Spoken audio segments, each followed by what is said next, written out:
Welcome back everyone to my Let's Play of Super Mario Kart. It's time for the Flower Cup. And we're going to start off with a brand new track here, Chocolate Island. So, all these tracks are kind of based on from Super Mario World. It was, World 6 was Chocolate Island, and World 2 was Donut Plains. So, Donut Plains and Chocolate Island, the courses are very similar, that they're like dirt. So you got a little bit of slippy traction on them. But the donut plains tend to be a little bit tougher because the donut plains tend to have water hazards. And water, you fall in the water, you're stuck in there until you either drop out or Lakitu fishes you out. The Chocolate Island instead, it just has those puddles of chocolate.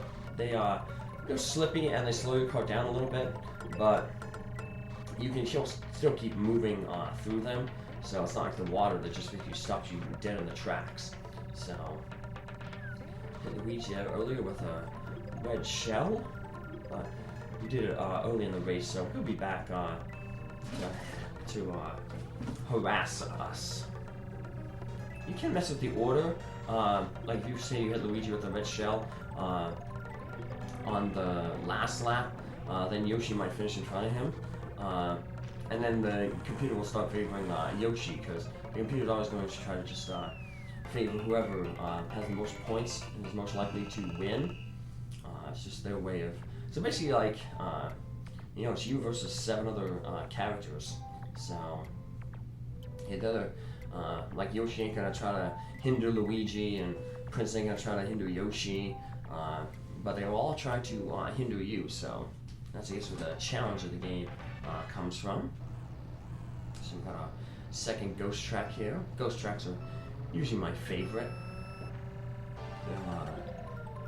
They're not too, they have good terrain, and while there are like hazards like pits and stuff like that, because the terrain is good, you usually don't slip into those pits, and ghost tracks usually have a shortcut to them if you get a feather.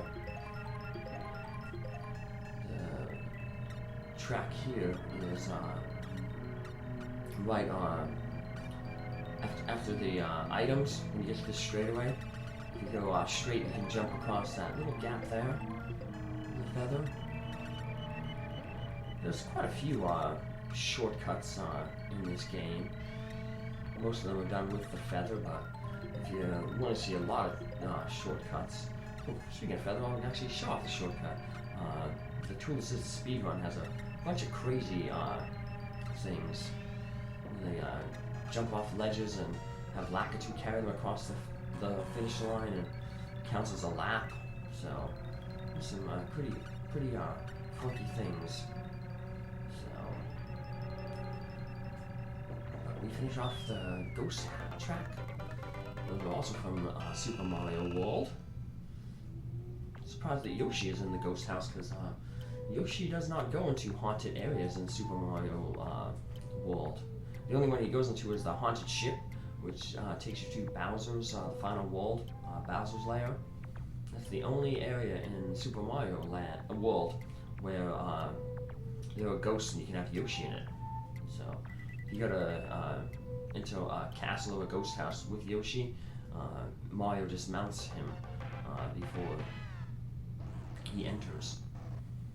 So we got another donut plains here, and I messed up there.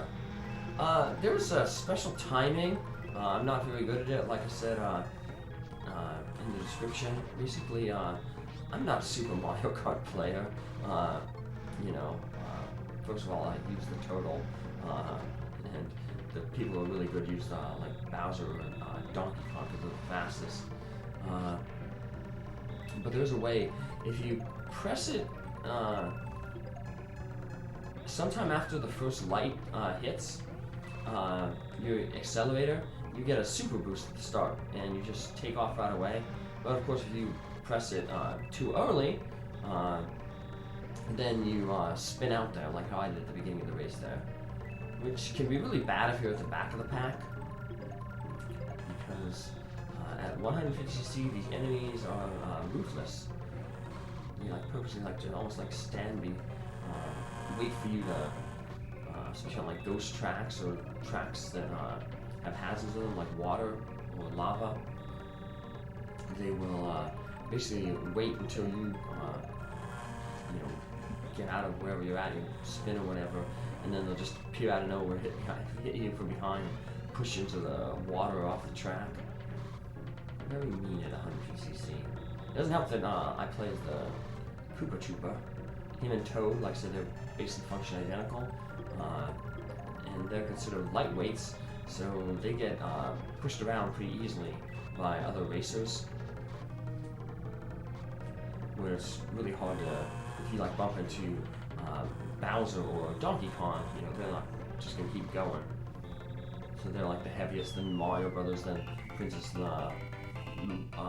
Yoshi, and then Koopa and Toad. So like the little weight classes. In future Mario Kart's weight classes determines like your speed.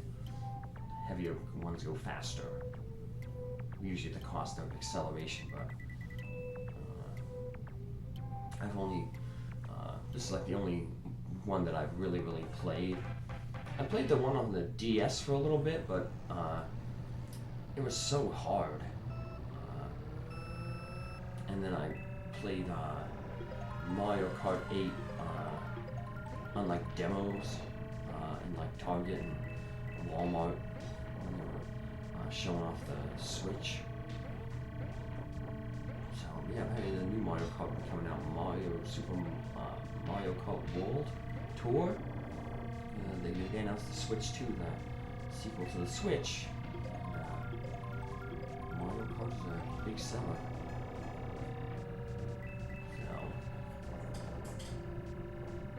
Yeah, one of the reasons the DS one was so hard is, in this game, basically in order to win the trophy, you basically just have to, have the most points.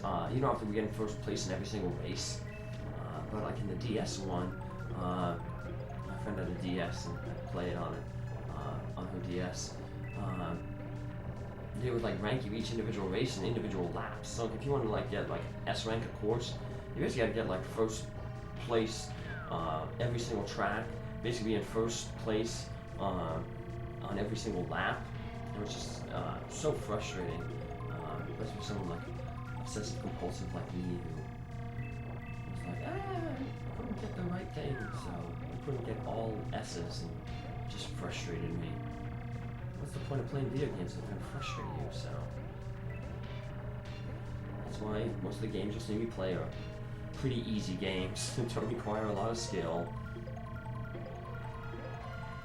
I'm not gonna see me doing those. No, I think they're called FromSoft games. That's a developer that makes really hard games. Back in regular Nintendo, the big tough games were like the Ghosts and Goblins. One's considered like super difficult. Ninja Gaidens. But hey, look, Yoshi actually finished before Luigi.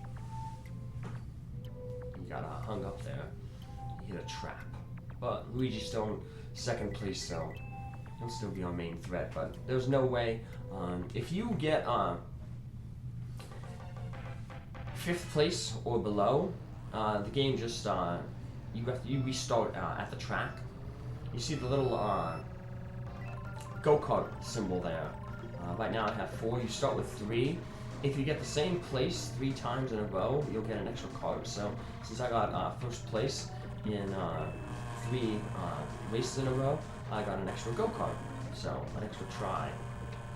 So if something happens and say I got 5th place, I rank out and then I just restart the thing. If you rank out and lose all your carts, then it's just then it'll be a game over and you'll have to play the track again, or the circuit, the entire circuit again.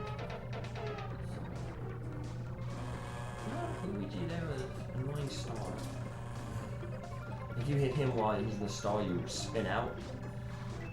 If you hit any obstacle, you lose about 4 coins. If you bump another character, you lose a coin. If you have no coins at all, anything you touch will cause you to spin out. So it's important to pick up coins not just to provide a buffer for spinning out, but also because coins, they increase your speed a little bit, up to 10 coins. So there's a small boost that you'll get from picking up coins until you hit the 10th coin, and then after that it's just extra buffer for your for hitting hazards. Yeah, you want to try to get 10 coins as soon as possible to get that max speed. Especially when you're playing with these low speed characters like the Koopa Troopa. And there we go. And with that, we have finished the Flower Cup. Once again, Koopa Troopa has finished first place in every single race. That's not going to happen in the Star and the Special Cup. Especially the Special Cup. Back in the day, though, I was able to get like first place in every single race on every single cup, but not this time. My skills have deteriorated. But I was still able to get the gold here in the Flower Cup. And you see what the Koopa Troopa does when he wins. Everybody shoots the champagne bottle and pops the cheap balloon. Koopa bounces the bottles against one another. And now I'll show you what some other characters do. I'll show you what the Mario Brothers do when they win. So, we'll see Mario, and we get to hear his little theme when he wins. And we'll get to see his little celebration. Yeah, I basically played through, because to unlock the 150cc, like, so you have to get the gold trophies in, the 100cc. So it's just unlocking the default 50cc and the 100cc. I just played the different racers, so I can show these little different endings off. Mario just jumps up and down, spills the champagne. Let's see what Luigi does. Like I said, Mario and Luigi, statistically the same. So if you like Mario and somebody else takes it, just play Luigi. Or vice versa. You can see 50cc there. Trophy cups are really tiny. Luigi just gets another bottle out of nowhere and spins it around. This should be champagne, but Nintendo with their alcohol references, probably just soda, so